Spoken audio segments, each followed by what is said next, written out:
तो दोस्तों आज फिर हम लोग कुछ क्वेश्चंस की प्रैक्टिस करने वाले हैं जो एग्जाम पॉइंट ऑफ व्यू से बड़े अच्छे क्वेश्चंस हैं और इसमें कई सारे पास्ट ईयर क्वेश्चन भी कवर है। तो दोस्तों आज हम लोग कुछ क्वेश्चन डिस्कस करने वाले हैं। सबसे पहले क्वेश्चन नंबर फर्स्ट की बात करते हैं।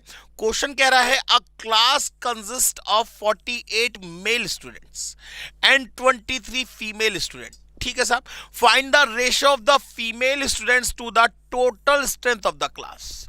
पहले तो ये देखिए इसमें कितने मेल स्टूडेंट है 48, फीमेल कितने हैं 23। अगर मैं टोटल की बात करूंगा तो टोटल स्टूडेंट हो गए 48 plus 23 that is equals to 71 students. कितने हो गए 71 स्टूडेंट्स। आपसे कह रहा है find the ratio of the female student. Female student कितने हैं आपके, फीमेल स्टूडेंट है 23 और टोटल स्ट्रेंथ कितनी है 71। तो रेशो कितना हो जाएगा सर, रेशो हो जाएगा 23:71। आंसर हो गया डी, आंसर हो गया डी सर। क्वेश्चन नंबर 2 की बात करेंगे। क्वेश्चन कह रहा है if 4, 6, P, 27, Q are in continue proportion.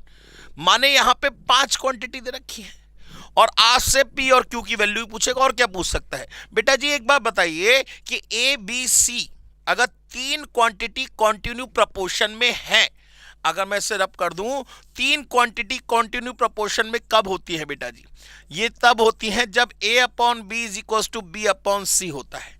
ऐसे ही अगर मैं बात करूं 4, 6, P, 27 और Q, मैं सिर्फ और सिर्फ 3 क्वांटिटी को लेके चल रहा हूं, माने 4/6 बराबर 6/P, फिर आगे is equal to P/27 is equal to 27/Q। अब जरा देखिए ध्यान से, अगर मैं इस रेशो को ले लूं, सिर्फ इस रेशो को कंसीडर करूं तो मुझे P की वैल्यू मिल जाएगी। तो जरा ध्यान से देखिए 4/6 बराबर 6/P, तो P की वैल्यू कितनी आ गई, ये हो जाएगी क्रॉस मल्टीप्लाई करके 36/4 का मतलब कितनी आ गई 9। P की वैल्यू 9 हमारे पास आ गई। P की वैल्यू 9 तो A में भी है और B में भी है, ना ही C में है ना ही D में है, माने आंसर 2 तो खत्म हो गए, 2 रह गए। Q की वैल्यू निकालनी है। अब ये P की वैल्यू 9 आप यहां पे पुट कर दीजिए, तो यहां जब आप P की वैल्यू 9 पुट करेंगे तो क्या मिलेगा आपको कि 9/27 बराबर 27/Q। तो ये 9 बन जाए, ये 3 जा, तो Q की वैल्यू कितनी आ गई 81। Q की वैल्यू कितनी आ गई 81, माने आपका आंसर कौन सा होगा, बी होगा आपका आंसर, ए नहीं होगा। बात समझ में आ गई दोस्तों। क्वेश्चन नंबर 2 भी हो गया। Question number 3, if a stadium having spectres divided into groups of young generation and old generation and the number of young spectators are 1525 and the old spectators are 1875, find the ratio of the total spectators to the young spectators। तो पहले तो total spectres की बात करें तो old plus young in दोनों को मिला के टोटल बनेगा। टोटल कितने हो जाएंगे 1875 प्लस 1525, 1875 प्लस 1525, ये कितना हो जाएगा, ये हो गया 900 और 500 1400 और 3400 3400। टोटल स्पेक्टर्स हो गए आपके, स्पेक्टेटर्स हो गए आपके 3400 और यंग स्पेक्टेटर्स कौन से आपके 1525। तो इनका रेशो कितना होगा 3400 डिवाइडेड बाय 1525। तो इसको यहां पे कैलकुलेट कर लेते हैं 3400 डिवाइडेड बाय 1525। 5 की टेबल से कट जाएगा, 5 की टेबल से कटेगा, ये 3 जा, ये 0 जा, ये 5 जा, ये 5 6 जा, ये 8 जा, ये 0 जा, फिर 5 की टेबल से कट जाएगा, ये 6 जा, ये 1 जा, ये 5 1 जा, 3 जा और 6 जा, 136 रेशो 61। डी वाला आंसर इसमें दिख नहीं रहा होगा, इसका आंसर डी हो गया 136 रेशो 61। 3 क्वेश्चन तो कंप्लीट हो गए। अब क्वेश्चन नंबर 4 की बारी। वो कह रहा है find 2 numbers whose mean proportional is 8।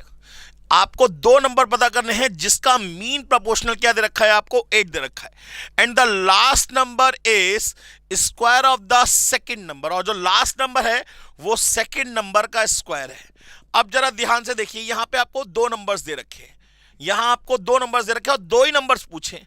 तो पहले तो ये चेक करें कि क्या इसका मीन प्रोपोर्शन 8 आएगा, और दूसरी condition and the first number is square of the second number. क्या यहां पे फर्स्ट नंबर सेकंड नंबर का स्क्वायर है? नहीं। क्या यहां पे फर्स्ट नंबर सेकंड नंबर का स्क्वायर है? यस। क्या यहां पे फर्स्ट नंबर सेकंड नंबर का स्क्वायर है? यस। क्या यहां पे फर्स्ट नंबर सेकंड नंबर का स्क्वायर है? यस मानना है। अभी तक आंसर बी, सी या डी में से कोई एक है। अभी तक आंसर बी, सी, डी या बी या सी या डी में से कोई एक है।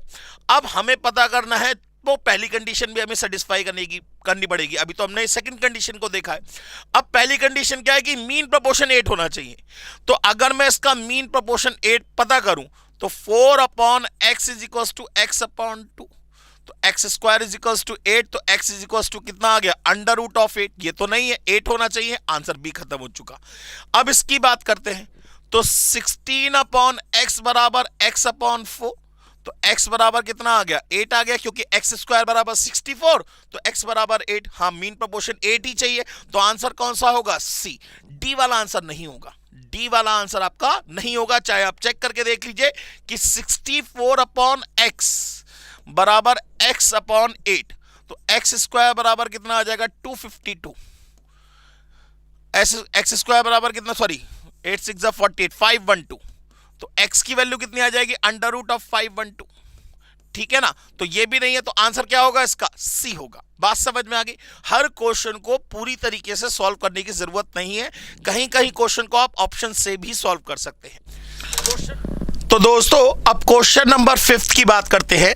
कह रहा है the ratio of the pocket money save by Rakesh and his sister is 5:6। माने राकेश और उसकी सिस्टर की सेविंग का जो रेशियो है वो आपको दे रखा है 5:6। माने अगर राकेश 5x रुपीस बचाता है तो उसकी सिस्टर 6x रुपीस बचाएगी। अगर राकेश 5y रुपीस बचाता है तो उसकी सिस्टर 6y रुपीस बचाएगी। ये बात तो हमारी क्लियर हो गई रेशियो के कॉन्सेप्ट से।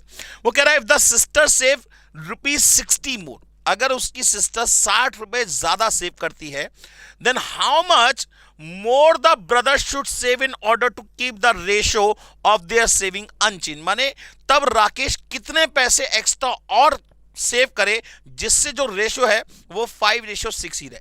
तो जरा ध्यान से देखिए, यहां पे सिस्टर का रेशियो किस रेस्पेक्ट में? 6x में। माने अगर राकेश 5x सेविंग करेगा तो उसकी सिस्टर 6x रुपीस की सेविंग करेगी। अब उसकी सिस्टर ने 60 रुपए ज्यादा सेव किए, माने 6x बराबर 60, तो x की वैल्यू कितनी आ गई? 10। तो x की वैल्यू 10 पे माने राकेश को कितने सेव करने पड़ेंगे? 50 रुपए एक्स्ट्रा सेव करने पड़ेंगे, तो रेशो उसका कभी चेंज नहीं होगा। इसका मतलब आंसर हो जाएगा इसका सी। बात समझ में आ गई दोस्तों? इसके बाद नेक्स्ट क्वेश्चन। ये जो क्वेश्चन है दोस्तों, ये compound interest time value of money के क्वेश्चंस है। ये भी आपको साथ में कवर कराए जा रहे हैं ताकि आपके सारे कॉन्सेप्ट बिल्कुल ट्रांसपेरेंट हो सके। तो दोस्तों, इस वीडियो में बने रहिएगा ताकि आपके कुछ क्वेश्चंस की प्रैक्टिस आपके पेपर के रेस्पेक्ट में हो सके। और यकीन मानिए ये सारे क्वेश्चंस अच्छे क्वेश्चंस हैं जो आपको पेपर में मिलने वाले हैं। ठीक है ना? इस टाइप के क्वेश्चन आपको पेपर में मिलेंगे। क्वेश्चन कह रहा है AMS and company borrows 1,20,000 for 1 year at 15% interest compounded monthly. Compounded monthly का मतलब एक साल में 12 बार प्रिंसिपल क्या होगा? चेंज होगा। कंपाउंड और सिंपल में डिफरेंस क्या होता है? In case of simple interest the principal is same for the whole time period, but in case of compound interest the principal will change after an regular interval. माने 12 बार principal क्या होगा? Change होगा। वो कह रहा है फाइंड देयर मंथली पेमेंट। तो आपसे पूछ रहा है बताइए उसकी मंथली पेमेंट कितनी होनी चाहिए। तो आपसे पूछ रहा है उसकी मंथली पेमेंट कितनी होनी चाहिए।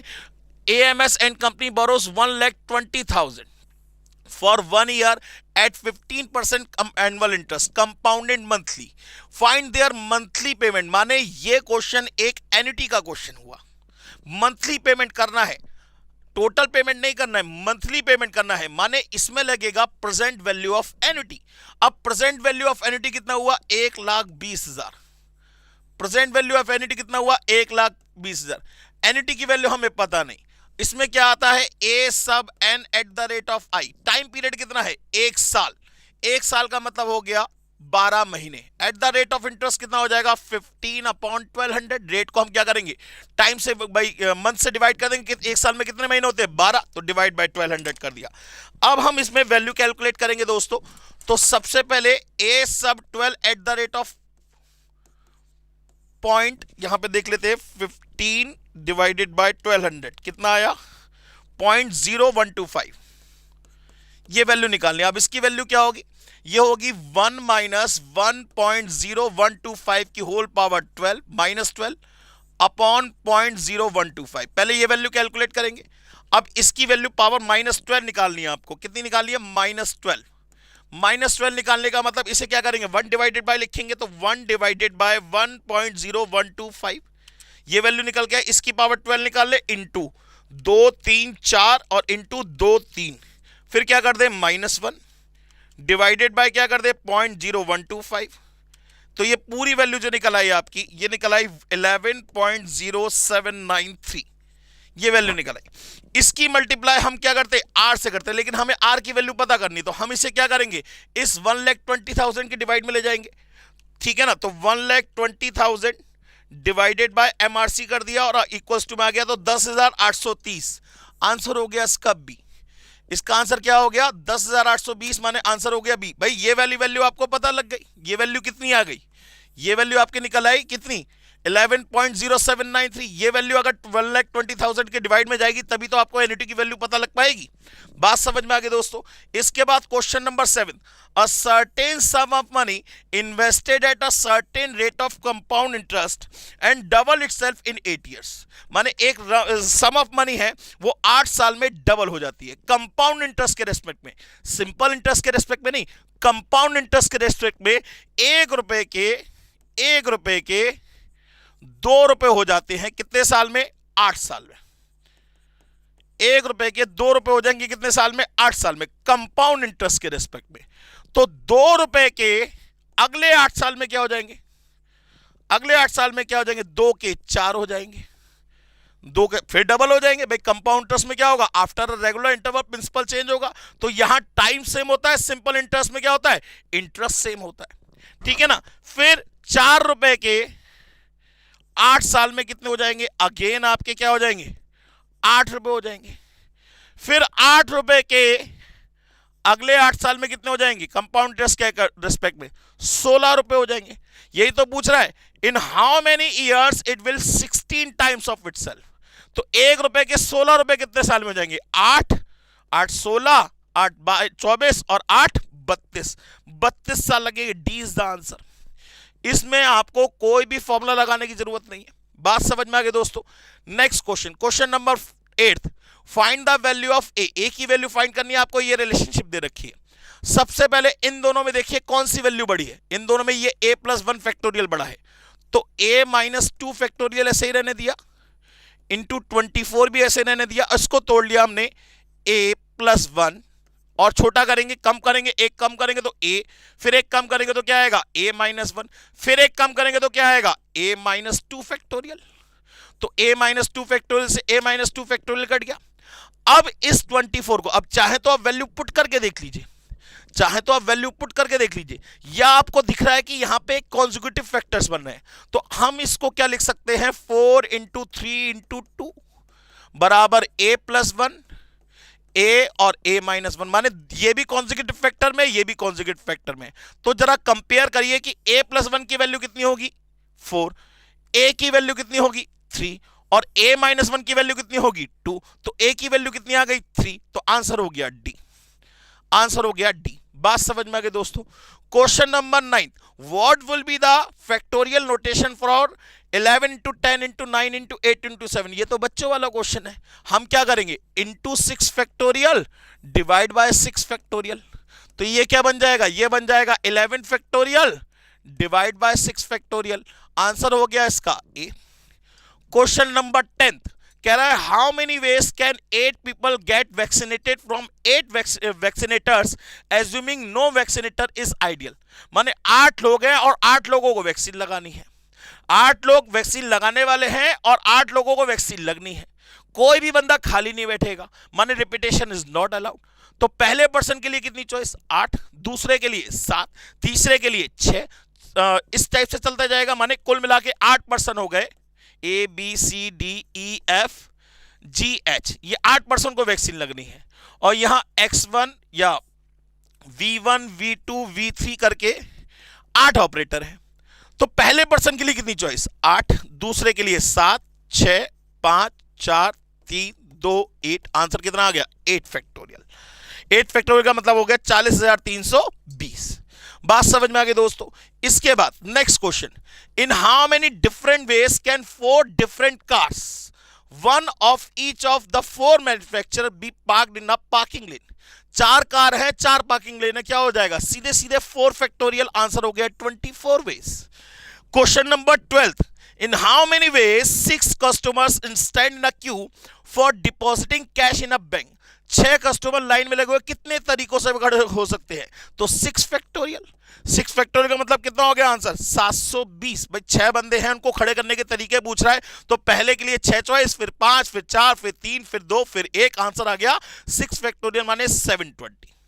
बात समझ में आ गई। तो आज के क्लास में, आज की आपको इस क्लास के अंदर हमने कुछ क्वेश्चन डिस्कस करे जो कि रेशो प्रोपोर्शन के भी थे, परमुटेशन कॉम्बिनेशन के भी थे और आपके कंपाउंड इंटरेस्ट के भी थे। ऐसे ही इसी टाइप की क्लासेस को अगर आपको समझ में आ रही है तो ये सारी क्लासेस को आप लाइक करते रहिएगा, शेयर करते रहिएगा, कमेंट सेक्शन में जरूर लिखिएगा कि आपको किस टॉपिक से रिलेटेड क्वेश्चन चाहिए, ताकि नेक्स्ट वीडियो में मैं आपको उस टॉपिक से रिलेटेड क्वेश्चन करा सकूं। आज के लिए thank you very much, take care and bye bye.